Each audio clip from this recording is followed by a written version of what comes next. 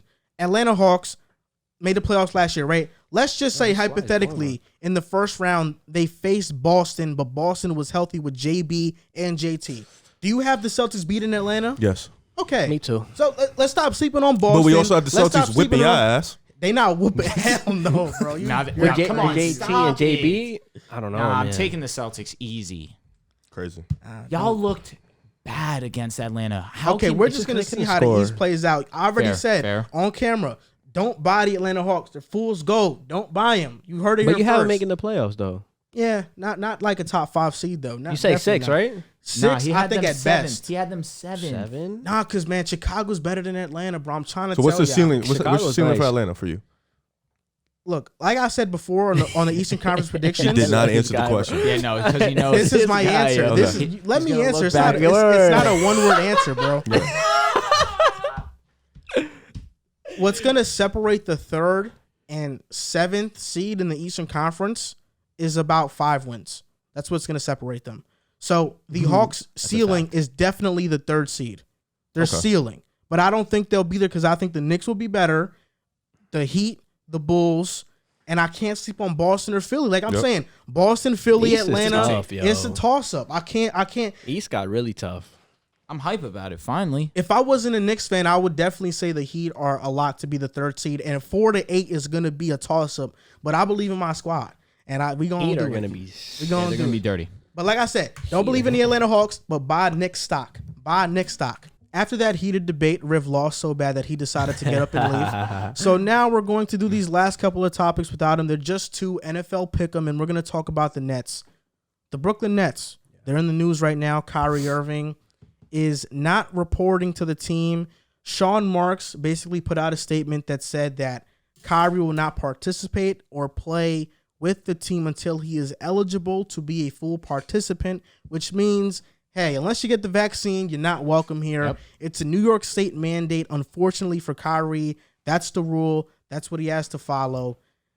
What is this going to do for the Nets now that he's not a part of the team? James Harden and Kevin Durant were a part of this decision-making. Sean Marks, Steve Nash didn't make this on their own. KD and Harden were involved in this decision. So they said, yeah, it's cool. Kyrie's not welcomed. I mean, what's going on with Kyrie? I feel like he's turned into the most destructive superstar that we've seen in a long time. The Cavaliers' window was opened. He didn't want to play with LeBron, so he demanded a trade. In Boston, their team was stacked. They had so much depth. But because of how he didn't vibe with the team, that window closed and he ultimately left to Brooklyn. Now in Brooklyn, the Nets championship window is wide open. Some would even say they're the favorites by far. And now he single-handedly has closed that window because he is being selfish. What do you think about Kyrie? You're wearing a Kyrie Irving jersey right now. What are your thoughts, JC? Disclaimer: only wearing this because if he retires in the next couple of days, I want to have I want to get get something out of it. I bought this in the summer, but I have a lot to say about Kyrie Irving. I do agree with you. I think obviously it's a selfish decision. I mean, just thinking about a decision like this, I know there's been plenty of players, ESPN workers, employees across all the sports that have got vaccinated that probably didn't want to, but they swallowed their pride. And a lot of them did it for, self-inflicted decisions or for the team. Kyrie Irving has a history of not doing that, of not putting the team first, putting himself first. I can't help but think back to the in the playoffs when we played Milwaukee. You have James Harden on a grade 2 hamstring injury. Mm-hmm. It's been said that you really can't even walk with that. So the fact that he came out and played and showed heart, that shows me that he wanted to win. Kevin Durant, given the circumstances that he was in without playing with his 2 best players, balled down in the playoffs, had legendary performances. He showed that he wanted to play. As a Kyrie fan, because I do love Kyrie, I'm starting to question his heart. I'm starting to question if he's really all in on this. I don't know if this is a show. I don't know what this is, but I mean, dude, this is your best chance since that 2016 Cleveland Cavaliers team. This team right now probably has more of a shot to win the championship than that team did, because that team was down 3-1 going against a 73-9 win team. Kyrie, like in interviews that I've seen, he's claimed that he's wanted to win. He's claimed that he's not a cancer. Even his teammates have came out and said that, he's a great teammate. But like, it's just I'm just solely speaking on his actions as a teammate. As a person who does a lot of charitable work, he's a great guy.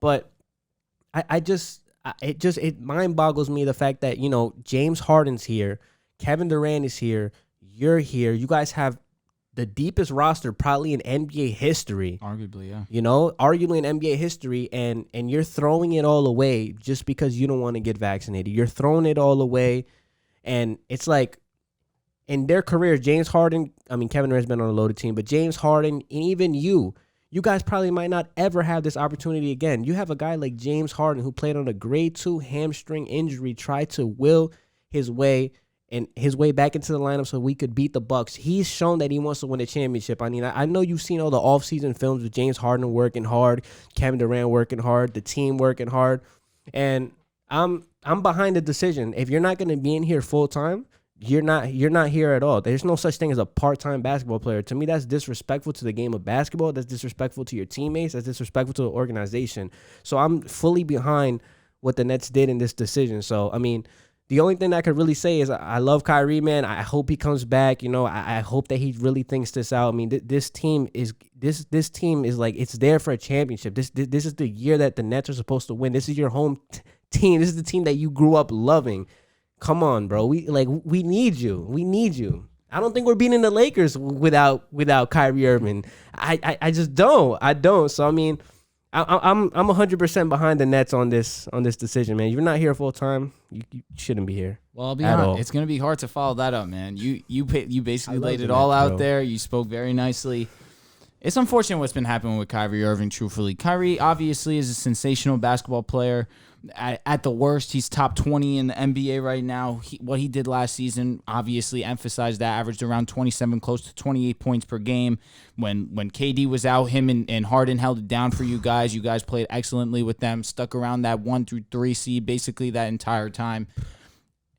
Kyrie Irving needs to realize the opportunity that he has, like you mentioned. You're playing next to arguably the best player in basketball right now in Kevin Durant, a top 5 arguable player in James Harden, and you come into that mix, arguably making you guys the best big 3 in NBA history. This is an opportunity that not many players really get at all, and this window that they have right now with the 3 of them, if they were to stay together, they could compete for a championship for 3-4 years. Given their health, that's pretty debatable, but obviously this season, the way that Harden's been working, the way that KD's been working, the way that KD played last season coming off a torn Achilles, there's no doubt in my mind that the 3 of them together for a full season would make history. And you bring Kyrie out of that mix, I don't know if it's the exact same team like you mentioned. Forget about the Lakers. Do they get past Milwaukee without Kyrie? I know we had this conversation the last time we were on the podcast together. You still think that without Kyrie, this is the number 1 seed in the East, probably still the favorite to come out of the East. I'm not ready to say that. We're going to see a Milwaukee team that's going to be playing loose, going to be playing with some confidence, going to be playing against a champion, Giannis Antetokounmpo, going to be playing against a champion, Chris Middleton, Drew Holiday. They're getting back DiVincenzo now. This team, bang for bang, Milwaukee is like that compared to Brooklyn. Man. I'm not going to look at any other team. I'm not looking at any other team right now in the East that can really bang with the Nets or the Bucks, at least right now. But without Kyrie, conversation can actually be started about who could actually win the championship. Yeah, who can come out the East for sure. As you guys were talking, as you were giving your take, an article came out from The Athletic about Kyrie Irving. They have direct knowledge of why he doesn't want to get the vaccine. Let's hear this. Irving has said he's not anti-vaccine and that his stance don't do it. His stance is that he is upset that people are losing their jobs due to vaccine mandates. Such a fair point. It's a stance that Irving has explained to some of his close teammates. To him, this is about a grander fight than the one on the court, and Irving is challenging a perceived control of society and people's livelihood, according to sources with knowledge of Irving's mindset. It is the decision that he believes he is capable to make given his life dynamics, Kyrie wants to be a voice for the voiceless, one source said. Can I speak on that? Do you mind? Yeah. I don't completely blame him, truthfully. Me neither. I understand solely where he's coming from what he's saying right here. I understand you require the vaccine. That's fine. Losing your job over it, messing up the money, that's something I can't get behind. And then they wonder why people start coming up with these ridiculous conspiracy theories. You mess with people's money, that's when people start to think, you know what? What's your actual motive here? To counter that point, though, I think people had those conspiracies before losing their jobs. No doubt. The reason why people are losing their jobs is because they don't want to take a vaccine that they have found so many conspiracy theories about. No doubt. And getting vaccines is not new. This is not new. Oh my God, dude! From the chicken pox vaccines for Kyrie polio. has vaccines right now in his body that he's taken when he was in younger. Jersey, hepatitis B. We had to take that to go to school. I have to take that to go to my school. Have to take hepatitis B. We got to get those doses of our vaccines. Yeah, you need certain vaccines to start school. That's not like, we're not able to go to public school or even some privates without vaccines. If you're in healthcare, you should have vaccines if you're working in healthcare. They require if you're you. And people are losing their jobs over that, but it should be required. Yeah. And people make the argument that, but they weren't losing their jobs last year. Yeah, dumbass, because there wasn't no vaccine. Yeah, exactly. Now there's a vaccine Now there's a vaccine. Yeah. You have to follow the rules. And right now, 99% of people that are in intensive care are unvaccinated, which means that our hospitals are being filled up with people that refuse to take care of themselves. Now, let me ask you guys this. If these people are refusing to take care of themselves, they're refusing to get vaccinated, why should hospitals be obligated to take care of them if they have not made the effort to take care of themselves first by getting vaccinated? It's unfair to people who have gotten vaccinated and still gotten COVID and need intensive care because these hospitals are filled up over it. I ultimately think Kyrie Irving's heart is in the right place. Yeah, I never doubted that. Yeah. But this is a selfish decision. No doubt. It's not only a selfish decision to your teammates because they want to win, but then again, it is just a game of basketball, so I won't even talk about that. Yeah. Right now, we're in a public health crisis. The reason why the world isn't normal, the reason why we haven't went back to normal is because people continue to try and refuse this vaccine. I know that my stance in the past before on this has changed because I am all for personal choice, and I still am for personal choice. I hope that there never becomes a force on vaccines on anybody, but you have to understand, by not getting the vaccine, there are consequences, and losing your job is a consequence of not getting a vaccine. That's just a consequence. If you want to participate in society, you should participate in keeping everybody healthy in society, and the vaccine is one step by doing that. So inherently, in a public health crisis and a pandemic, by refusing to get a vaccine, you are inherently being selfish. And yes, it's a personal decision, but sometimes you just got to trust the science. The science is there. This vaccine has been called safe by the CDC, AMA, FDA. This vaccine has been called safe and effective. I got the vaccine. I don't feel myself growing a third arm. You don't have 5G, bro? No, I don't got 5G. No personal hotspot? No. My wisdom tooth did come in. Maybe it's from that. Oh, snap. Maybe it's from that. Yo, you got to send that in. Maybe it's my wisdom tooth. I noticed my wisdom tooth started growing after I got the vaccine. Probably We're done, it's that. bro. We're done. They want me to grow like 4 different People are molars. ridiculous, man. I'm just saying that, man, like, I understand he's trying to do it for something bigger, but ultimately, it's just a selfish decision. Wholeheartedly, and the bro. vaccine is meant to keep people safe. Whether or not you believe in it being safe or not is up to you. But you can't say that all the research isn't there that says that it's safe. Yeah. Because all the research is there that says, hey, man, this is pretty effective, But then again, people will make their own decisions. But you can't, you can't make your own decisions about not getting the vaccine and then feel mad about targeted, getting right? mad or targeted when your liberties get taken away from you. I feel like Same thing. selfish is a little not the word. I feel like Disingenuous. poor timing. Not I don't know. It's just I feel like for me, this is what I think, right? Like you can't be mad if you eat junk food. You can't get mad that you get fat, agree. Yeah, no, right? you can't. And I think if you don't get the vaccine, you can't get mad that you're not able to do things that other people that are vaccinated are able to do. Yeah, I agree. Common sense. I'm with you, but I just don't think it makes, given his reasoning, you understand what I'm trying to say there? Selfish isn't the word I would use per se. I think that it's the wrong decision. Yeah. I just don't know how I could characterize Kyrie right now. You understand This what I mean? This is the thing though. Like with Kyrie, and he wants to be a voice for the voiceless. I totally understand that.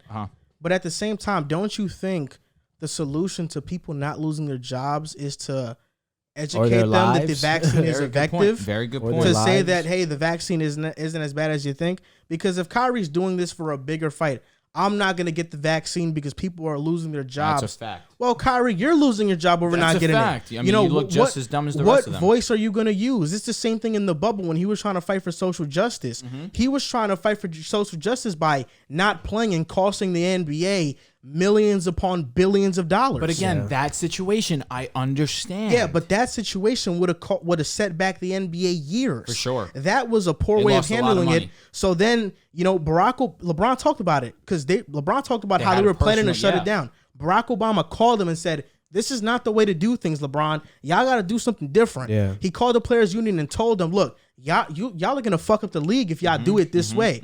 So they did something different. I think Kyrie is trying to do the right thing, but he's doing it in the wrong way. I agree. I just think Kyrie's had I just think everybody's decision or the way they feel towards Kyrie, it all stems from what his decisions in the past. Yeah, agreed. You know what I Definitely. mean? Like his decision to leave Cleveland, his decision to leave Boston in the manner that he did, his decisions to not really play, it's all decision based. Because I don't know if we would be talking about Kyrie in this light had he been the perfect NBA player, had he been one that was loyal to his team, had he been one that. So I think I kind of understand where he comes from. I kind of see why people are in the middle, call him selfish, and other people are calling him smart in a way. But I just think that his decisions in the past, regarding teammates, regarding franchises, I think that the flat earth, everything, I just literally think that that's painted such a negative light towards Kyrie, that a situation like this being worldwide and everything, pardon me, All good, all the buddy. people that have died because of this, I just think it just forces the hand For real. for people to be like, yo, man, this guy is a jerk, man. This guy's an mean, a-hole. that's You know what what I happens. mean? There's a bigger fight, and he's on the wrong side of it. Yeah. I mean, that's what happens. Just his Kyrie history. Irving His history's bad. has a track record, which is why people don't give him the benefit of the doubt. For sure. Yeah. Let's talk about the opposite side of the spectrum. LeBron has been near perfect in his career, but his Hong Kong comments got a lot of traction. I even wasn't a big fan of them. I thought he made the wrong decision when he talked about Hong Kong. Off topic, People there was screwing- another one. I'll let you Yeah. go. There was another decision that LeBron made that I was like, whoa, like this guy really said that? And But I'll people let you- scrutinize LeBron over it, and he has a near perfect track record. Yeah. He Kyrie does. has such a clouded record. Tainted one, yeah. Now that he's saying something that kind of is in the realm of unpopular opinion, he is of course going to get a load of backlash because 95% of NBA players are vaccinated right now. So Kyrie is in the large minority or in the small leader. minority, Yeah. and he's a part of the NBA Players Association. Yeah. So he's a guy that's on the board that is not vaccinated when 95% of the league is. I'm with you. I'm with you, man. Look, LeBron's been near perfect. I mean, it's kind of hard in anything to ask for perfection in anything, but LeBron's been near perfect. I mean, outside the Hong Kong comments and that one time that he posted a picture of a cop that had. You guys remember I know that? what you're talking Yeah, about. I know that what was you're talking that was bad. That shows that he didn't do his research on that certain topic. But other than that, He was quick trigger. I mean, I just feel like, I don't know, man. I feel like Kyrie Irving. I was present on his Instagram live for his media day, and he's answering questions, respect my opinion, but something that stood out to me after his Instagram live was, he's like, man, you guys see I do stuff for you. He's like, don't say I don't do anything for you guys, and he had a smirk and left, and that made me kind of have this thought in my head, yo, is this guy really doing this for attention too? Is this attention based? You're smiling at the end when you're not playing and about these vaccine questions, and you seem serious there, but then when the Instagram live cuts and ends, you're smiling. So I don't know what side Kyrie's on. I mean, he's saying the right things. He's not going to say that he's doing it for attention, but I feel like some of this with Kyrie Irving is attention based. I feel like he's looking for attention. I mean, I don't know how you guys feel about that. I feel like I feel like, I mean, he said what he said about his statements. He's fighting for the people that don't have a right of the voice. But I feel like some of this, I just can't help but think that this is looking for attention based. It has to be. I personally think that once Kyrie Irving retires from basketball, we'll never hear from him ever again. And the only time we'll hear from him is if someone picks up a drop on Kyrie. You understand what I'm saying? Like, if anything comes out about him, we're not going to hear from Kyrie. We're not going to hear from Kyrie ever again once he retires. He hates the media. Anything social media related, he's not. I mean, sure, he tweets a couple times, maybe a month. Maybe he's changed. You know what I'm saying? I just think that he's taking that Jordan mentality of, it's everyone versus me right now. And I truthfully do believe Kyrie Irving is done with anything media related. So I don't know if it's personally for attention, you know what I'm saying, per se. I just think that he comes across wrong and he needs to think about what he's saying punctually. Yeah. Like to the letter, because he has to know he's going to be scrutinized regardless. His words are going to get twisted. I mean, honestly, I wouldn't be surprised if Kyrie retired young, because a couple years ago there was an interview saying that he wanted to be like the Lauryn Hill of basketball. That he wanted to retire young so people could think about what he could have been. There's actually an interview about that. I don't mind that. There's actually an interview about that. So it has been a thought for him to retire at an early age. If he retired after 2016, oh my God. My final comment on Kyrie Irving is that when you talk about that Instagram Live and Media Day, you saw it too? I didn't see it, but I know the comment you're talking about where he said, respect my privacy about getting the vaccine. To me, it's like, okay, bro, yes, we'll respect your privacy, but it's going to come out eventually. We know you're unvaccinated. The fact that you're saying you don't want to answer the question of whether you're vaccinated or not tells us you're not vaccinated. Yeah. Like, you're not being discreet. You're not being mysterious at all. We know what you're doing. We know that you're not vaccinated. Just own up to it and say, no, I'm not vaccinated. Instead of having sources talk to journalists about why you made that decision on Media Day, tell them I'm not vaccinated for this, and that reason. Jonathan Isaac, who's a preacher at a church, has a profound belief in God, was very well spoken about why he's not getting the vaccine. He says, I just don't feel comfortable putting it in my body. Respect to you, my man. You said what you wanted to say. You said it in a punctual way, and you owned up to what the decision you didn't want to make. Bradley Beal, same thing. Just ask questions about the vaccine. Talk to reporters. Kyrie wants to be all discreet and wants to act like the media's, twisting his words. The media is not twisting your words, Kyrie. You are just saying something dumb. You are just saying something that doesn't make sense. We all know you're not vaccinated. Own up to it. And in that Media Day, he should have just said, I didn't get it because of this, and that. That's it. I mean, would have made it way better. About respecting your privacy, okay, I get it to a certain extent, but being vaccinated or unvaccinated, specifically for COVID, is a public thing. It's not a private thing. I get it if somebody asks you about your wife or your daughter. Okay, I'm going to get that private. But your vaccination status directly impacts your status in participating with your team. So that's not a private question. That's a question within the bounds of what the journalist can ask Kyrie, a professional basketball player who has to get the vaccine to play in his state. But to move on from Kyrie Irving, to finish off the show, NFL Pick'em Week 6, our Week 6 predictions. And we don't have the NFL Pick'em thumbnail this time, but we'll still talk about it and give our picks regardless. Week 6, drop down your picks down below. First game, Buccaneers versus Eagles. Who wins? Bucks. Yeah, I think the Bucks win. I think that they have enough offense to win. Eagles will put up points. I definitely see the Eagles putting up points.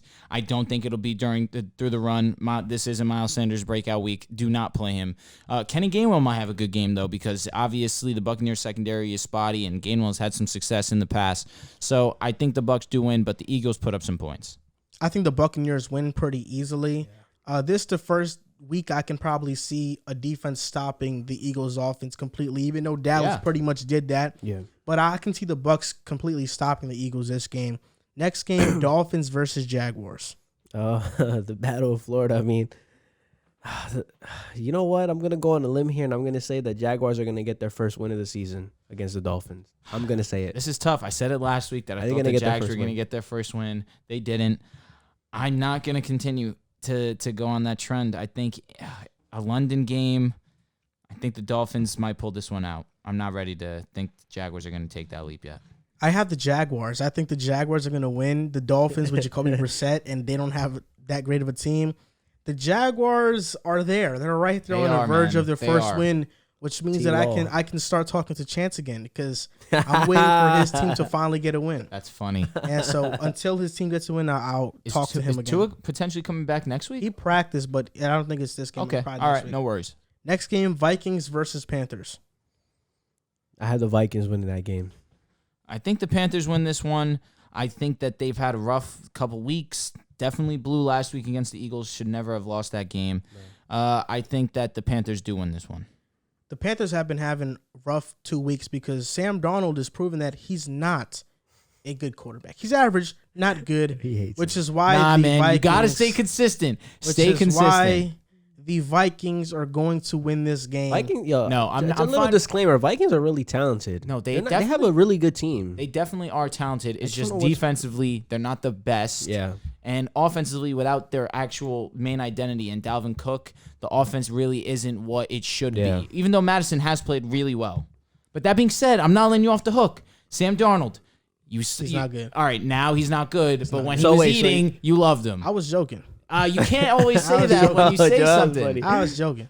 I wanted to give Sam the benefit of the doubt. But he's actually not a good quarterback. The Vikings are going to win. They will be 3-3 and win the NFC North. I am sticking by that prediction. Chargers versus Ravens. Excellent game, bro. Game. Oh, that's tough. I'm gonna go with the Chargers. I have the Chargers winning. Chargers, Ravens at home. I think this is going to be an excellent game. I think that the Ravens continue their streak and they win this game. I think the Chargers win this game. Justin Herbert looks flat out exceptional. He's special. There's no doubt about that. Sure. The Ravens got a chance, but I just believe in Jay Herbo. I think he's going to get it done. Rams versus Giants. This is a pretty easy decision for me. I have the Rams. I'm going to handily too. Yeah, I'm going to take the Rams, especially with the Giants' injuries. I just think that this should be one-sided. The Giants, Kenny Galladay, Saquon, Daniel Jones, concussion protocol. Andrew Thomas got hurt.